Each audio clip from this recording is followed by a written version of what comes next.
today as it relates to who we're going to be talking about, because not only are we going to be talking about some players, we're also going to be debating about the best defenders today. So we will start off with the best defenders. Jackson, based on form in the Premier League, top 5 defenders, right? Go. Well, I'm not gonna have them in any type of order. I think William Saliba is one of them. He's been really good this season. Rolls Royce of a defender. Lisandro Martinez, we can't forget him. Thiago Silva, excusing his shocker today, he's been really good so far this season. Rafa Varane has been world class as he normally is. And I think for the 5th defender, and this may come as a shocker, but Adam Webster from Brighton has really, really impressed me so far this season. That comes out of Webster, of all people, Webster. Yeah, he's been really impressive this season. I respect it. I basically have everything that you'd say, except for one. I have Rafa Varane, Lisandro Martinez, William Saliba. As I said, Silva hasn't been the best today. He wasn't the best. Chelsea still grinding out the result. But, he's still there. But I've chucked in Diogo Dalot. Like, he's technically fullbacks are defenders too, Yeah, I know fullbacks are defenders. Barring Trent. Trent is the only fullback that can't defend. So he doesn't count, but Dalot counts, right? I mean, yeah, I'll give you that one. Yeah, like Trent isn't a defender. Dalot is. It's a difference. So I'd say Dalot is the best right back in England currently. I mean, I can't disagree with that. I just can't disagree with that. Honestly, this guy is just oozing quality out of his left ear. Why the left ear? Because he's a right back. When he tilts to whip the ball in, his body tilts to the left, so the quality drains out the left. It's physics. And human anatomy.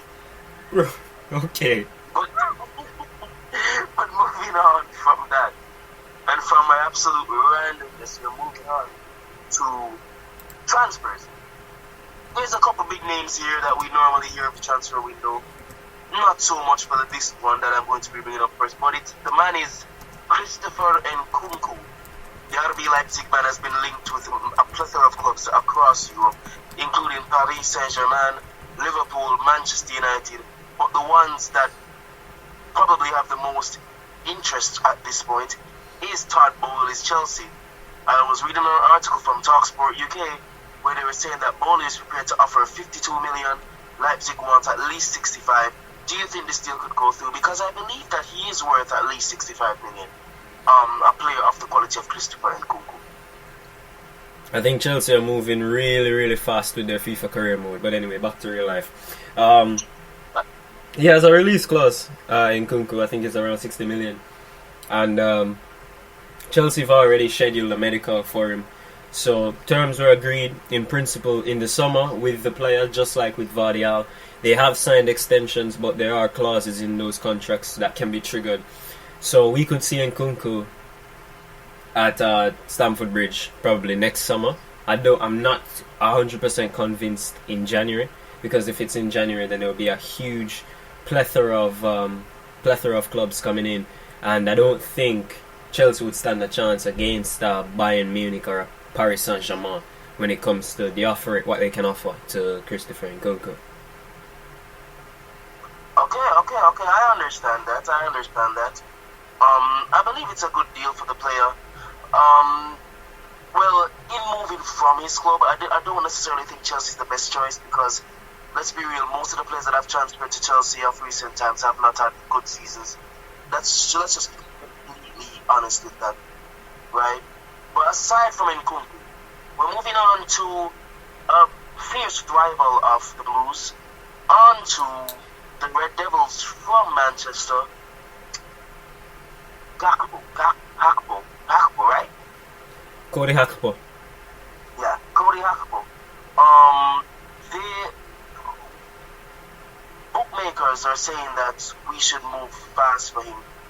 We should move absurdly fast in order to get him, because there's a lot of people that are willing to all out for him. Dean Jones told Give Me Sport the following: to be able to shake off all that speculation and start the season like he is, and start the season like he has is unbelievable, to be honest. He's got 8 goals and 6 assists in 7 Eredivisie games for PSV. Not only that, he played for the Netherlands and looked great. He came on as a sub and he was superb. United needs to sign players who are confident and have the star quality. I think they should move fast here. I personally completely agree with the man. Akpo has been absolutely stunning so far this season. As he said, racking up a lot of goals and assists in the Eredivisie. Do you think that we should rush for him in January while we're the main competitor, or I should say the main team right now in the transfer talks? I think United would have to move really quickly, because a deal was nearly 100% agreed with Leeds United. Southampton were really interested, ready to break their transfer record for Cody Gakpo. He's a fantastic player. United do need a player like him, just to say he can play through the middle. And looking at United's options, if it's not Ronaldo, it's an injured Martial, and if it's not him, then it's Anthony Elanga. And we know what Elanga's about. Elanga's not really a centre forward. He's not really ready for this big level, so it's very difficult. So for Gakpo, 40 million is not a bad move. 40 million pounds. Van Nistelrooy, everything was almost agreed. He and Erik ten Hag share the same agency, so everything was simply agreed at that point. But the problem with this transfer is that when it comes in January, he may have a stellar World Cup, and then PSV said add 20 million, add 30 million to that, and just make it much harder for his for the big move. But maybe PSV are not like Ajax, they're not like Dortmund, they'll just allow him to move at that point. But for from United's perspective, I think they definitely need to go in for him, especially with the uncertainty over Cristiano's future, over Martial's future, even over Rashford's future. Alright, that's a pretty critical analysis. I like it. Moving on from him, we are moving on to Leicester City, right? There's 2 players for them that a lot of people are debating could leave the club in January. One of them was really close, the other one's had suitors, but I don't think moved. And I'm referring to James Maddison and Yuri Tielemans. The 2 players have been linked with a lot of, not only in England, but with the likes of Maddison being targeted by, of course, the European champions Real Madrid. Yuri Tielemans has been contacted. I think he has been contacted by Villarreal or Valencia, one of those. I think it was both actually, as well as Arsenal. So honestly, both of their futures are up in the air now, especially as the Buccaneers struggle to get wins and struggle to climb up the Premier League table. What do you make of this, Jackson? Well, over the future of Maddison and Tielemans, Leicester are softening their approach when it comes to James Maddison, seeing as there's no contract signing sight, and he's only got 18 months left. You don't want him to leave for free or leave for a cheaper price in next summer. Yuri Tielemans, he's adamant he won't sign a new deal, so they have to find a suitor if they want any type of financial gain for him. What the latest I've been hearing from a couple of sources abroad is that they could both be on their way to Newcastle United. Newcastle had a £50 million bid, not 100% rejected, but it was being considered, it was being negotiated over when it comes to James Maddison. They still hold an interest in the player. Yuri Tielemans is appreciated to fit into that position where Bruno Guimaraes is playing, to free up Bruno's creativity, to make him be more of an advanced player. So both players could be on their way to Newcastle. Are there legs to it? Yeah, there are legs to it, but no official move for Tielemans as of yet. But the Maddison bid, they've tabled that 50 million bid. They're still waiting on that. Some resolve if they are to say he's gonna stay or anything. But James Maddison, he's looking more likely than the guy whose contract soon ends to leave. Alright, I completely agree with you. Leicester would not want him to leave for free. It would be absolute horrible business. Just jumping in, I just saw the report. Lionel Messi apparently has just scored his his second free kick in a row after netting one against Nice in the French league. He scored 2 out of his last 2 attempts. Nothing can stop the little man, let's be honest here. Absolutely amazing stuff from him. Rooted Michael to the spot. But that was just a little bit of a prelude. Moving on to Mr. Moneybags himself, the man with the plan, Jadon Sancho's regent, Jude Bellingham. He's been linked with a lot of clubs this past summer, and still in January. And a name that you probably sick and tired of hearing now is the man, the myth, the legend himself, Todd Bowley from Chelsea.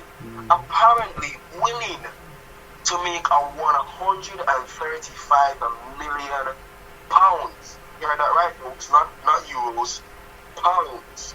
He's willing to make a £135 million bid for the young English centre mid. Honestly, that is an absurd amount of money, even for a player the quality of Jude Bellingham. I think he's worth 90 million at absolute maximum. I know he's amazing, and I know he's the future of the game, but 130 million. He's basically asking for if Bellingham signs and doesn't do well for Graham Potter to get sacked. What do you think of this? Because honestly, it's pretty crazy for me. We only have about 3 minutes, so bear that in mind. Okay. Alright, so Bellingham, every club is interested in Jude Bellingham. Dortmund would take 80 million up front. 130 mil is a quoted price of what they'd love to receive. But nothing will be decided until after the World Cup. They're expecting his price to rise even further, which would be a huge increase. I mean, you could look at a new world record signing of a player.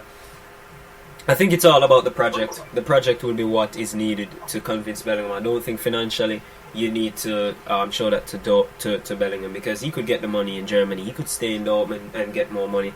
So it's going to have to be the project. And I think that people are going to laugh, but I think the United project looks really, really good. Erik ten Hag is there. He's going to learn with Eriksen. He's got Casemiro there. Hearing they're still in for Frankie de Jong. I don't know why, but even if he joins, then that's even more of... You look there and you say, I want to play alongside Casemiro. Erik ten Hag's a good coach. I would like to learn from Eriksen. I mean, look at him. I mean, I would like to stay around Eriksen just because of what he's been through and what he can do. So, I think the United project looks more interesting than any other one in England. But I think he goes to Real Madrid.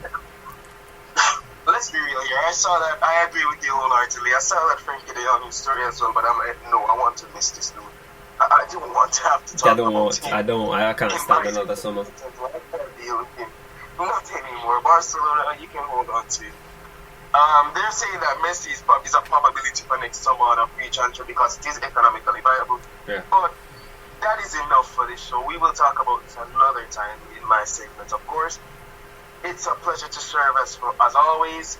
Jackson, it was an amazing show today. We really covered a lot, especially as relates to safety of athletes. Remember, they are people too, right? They are people with families, friends, and everything that we as regular people have, right? So please, don't harass them. Do not be empathetic of them. And is there anything else you'd like to say, Jackson, before we end the show? Yeah, well, the only thing I want to say is John Percy from the Telegraph just put up that Wolves are considering the future of Bruno Lage, seeing as he's got 1 win in his last 15 games and only scored 3 goals in that time frame. His job is under a bit of threat right now, Bruno Lage.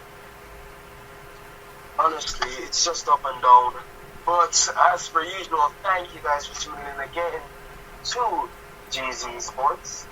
Vamos. It has been your boy Randy Savage and Jackson Bryan. We appreciate it.